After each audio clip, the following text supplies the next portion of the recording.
बढ़ते दिल्ली चुनाव पर मौलाना साजिद रशीदी की तरफ से एक बड़ा दावा किया गया है। वोटिंग वो कर किया है। वोट करने के बाद उन्होंने कहा कि मैंने तो भारतीय जनता पार्टी को वोट किया है। बकायदा दिखाएंगे दिल्ली में बीजेपी की जीत के लिए वोट दिया, मौलाना साजिद रशीदी की तरफ से कहा गया।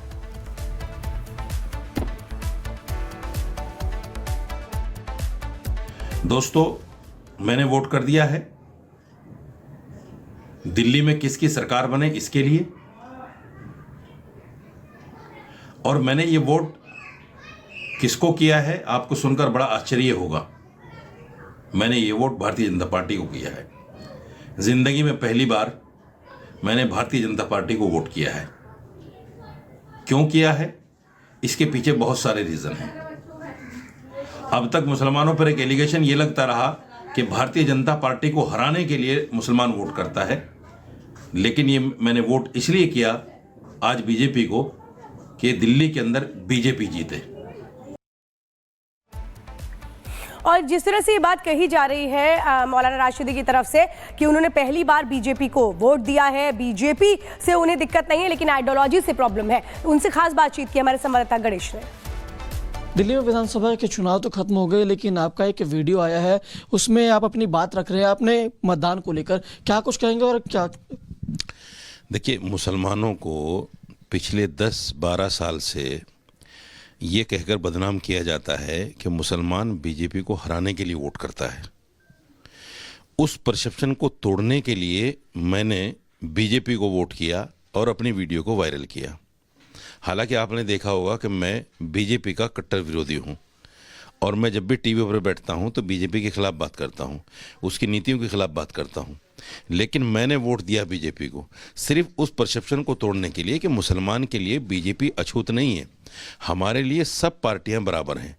कोई भी पार्टी, चाहे वो समाजवादी हो, कांग्रेस हो, आम आदमी पार्टी हो, आप मुझे बताइए संविधान से हटकर हम मुसलमान को क्या दे सकती है? वही कुछ दे सकती है जो संविधान में है।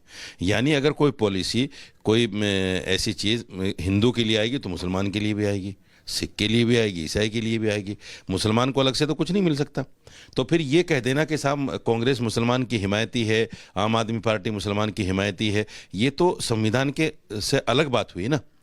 संविधान तो नहीं कहता। संविधान तो ये कहता है कि किसी भी पार्टी के लिए, किसी भी सरकार के लिए देश के तमाम नागरिक इक्वल हैं। अभी आपने खुद ही कहा कि आप लोग हमेशा से बीजेपी के विरोधी रहे हो, लेकिन ऐसे क्या नौबत आ पड़ी कि आप कह रहे हो कि आपने बीजेपी के पक्ष में वोट कर दिया? नहीं, बीजेपी की नीतियों का विरोधी हूँ मैं, बीजेपी का विरोधी नहीं हूँ।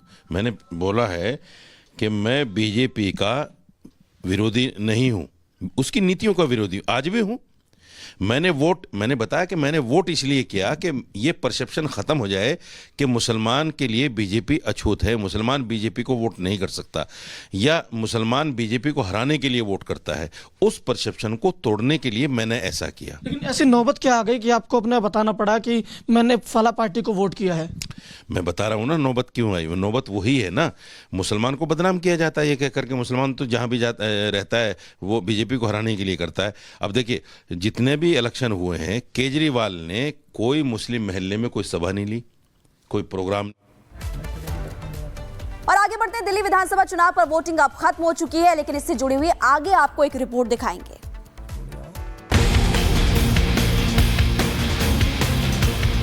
केजरीवाल जी तो चुनाव हार चुके। दिल्ली में कमल खिल रहा है। आम आदमी पार्टी को एग्जिट पोल हमेशा कम आंकते रहे हैं। तो दिल्ली में वोटिंग खत्म हुई और ऐसे में एग्जिट पोल भी सामने आ गया। एग्जिट पोल की लगातार हम आपको जानकारी दे ही रहे हैं कि किसकी सरकार बनती हुई नजर आ रही है, लेकिन यहां पर आम आदमी पार्टी की तरफ से दावा किया जा रहा है कि जीत उनकी होगी और बीजेपी अपना वनवास खत्म करना चाहती है। तो कांग्रेस पार्टी की तरफ से मुकाबला त्रिकोणीय बना दिया गया है। इस पर आप इस रिपोर्ट को देखिए।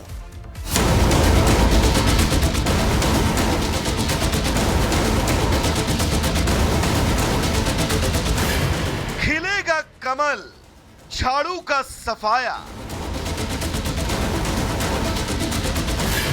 एग्जिट पोल में बीजेपी को बहुमत। क्या दिल्ली में बीजेपी का 26 साल का सियासी वनवास खत्म होने जा रहा है?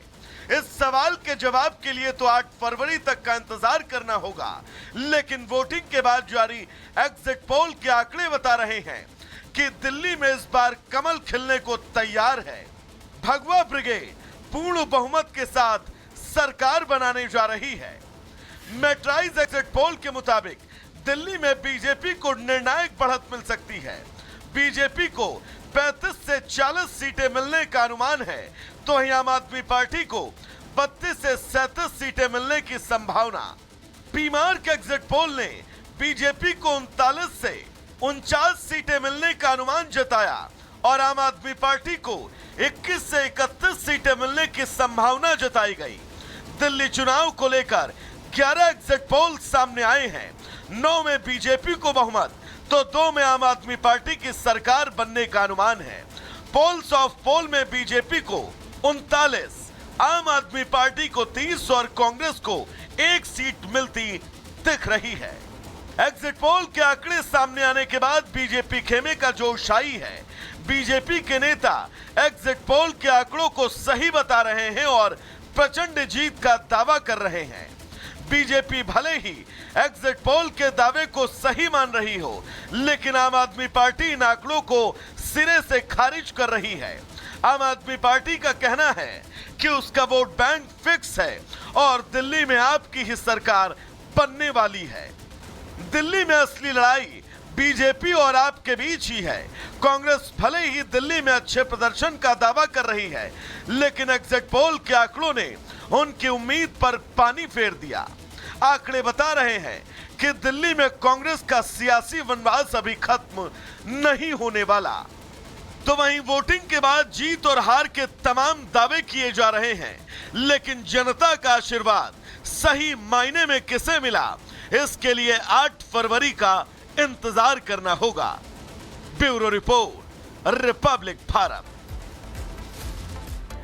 और आइए आपको जरा बताते हैं, जो एग्जिट पोल कहता है वो पुरुष वोटर जो दिल्ली में है, मैट्राइज एग्जिट पोल के हिसाब से 43% बीजेपी के साथ है, 39% आम आदमी पार्टी, 7% पुरुष महज कांग्रेस के साथ जाते नजर आ रहे हैं, जबकि अदर्स को 11% पुरुष वोट मिल रहे हैं। महिलाओं की जो पसंद है वो किसके साथ है? 45% बीजेपी, 48% आम आदमी पार्टी, कांग्रेस को 4% तो अदर्स को 4% वोट मिलते नजर आ रहे हैं। ये मैट्राइज एग्जिट पोल के आंकड़े बता रहे हैं किस जाति के साथ है। सवर्ण की बात करें तो बीजेपी को 52% मिल रहा है, 36% आम आदमी पार्टी को, कांग्रेस को 3% और अदर्स के खाते में 9% जो वोट है वो जाता नजर आ रहा है। यही अगर ओबीसी को देखेंगे तो बीजेपी को 43% है, 47% आम आदमी पार्टी, कांग्रेस को 5% और अदर्स के खाते में भी 5% जाते हुए नजर आ रहे हैं। ओबीसी वोट बैंक की खास तौर पर बात करें अगर हम, और अगर एससी की बात करें तो तमाम सवालों के आज जवाब देंगे एस जयशंकर। और अब खबरों में आगे बढ़ते, दिल्ली चुनाव पर मौलाना साजिद रशीदी की तरफ से एक बड़ा दावा किया गया है। वोटिंग वो करके आए, वोट करने के बाद उन्होंने कहा कि मैंने तो भारतीय जनता पार्टी को वोट किया है। बाकायदा दिखाएंगे, दिल्ली में बीजेपी की जीत के लिए वोट दिया, मौलाना साजिद रशीदी की तरफ से कहा गया।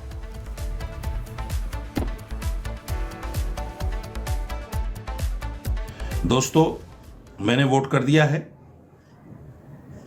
दिल्ली में किसकी सरकार बने इसके लिए, और मैंने ये वोट किसको किया है आपको सुनकर बड़ा आश्चर्य होगा। मैंने ये वोट भारतीय जनता पार्टी को किया है। जिंदगी में पहली बार मैंने भारतीय जनता पार्टी को वोट किया है। क्यों किया है? इसके पीछे बहुत सारे रीजन हैं। अब तक मुसलमानों पर एक एलिगेशन ये लगता रहा कि भारतीय जनता पार्टी को हराने के लिए मुसलमान वोट करता है, लेकिन ये मैंने वोट इसलिए किया आज बीजेपी को कि दिल्ली के अंदर बीजेपी जीते। और जिस तरह से ये बात कही जा रही है मौलाना राशिदी की तरफ से कि उन्होंने पहली बार बीजेपी को वोट दिया है, बीजेपी से उन्हें दिक्कत नहीं है लेकिन आइडियोलॉजी से प्रॉब्लम है, उनसे खास बातचीत की हमारे संवाददाता गणेश ने। दिल्ली में विधानसभा के चुनाव तो खत्म हो गए, लेकिन आपका एक वीडियो आया है, उसमें आप अपनी बात रख रहे हैं अपने मतदान को लेकर, क्या कुछ कहेंगे? और क्या देखिए, मुसलमानों को पिछले 10-12 साल से ये कहकर बदनाम किया जाता है कि मुसलमान बीजेपी को हराने के लिए वोट करता है। उस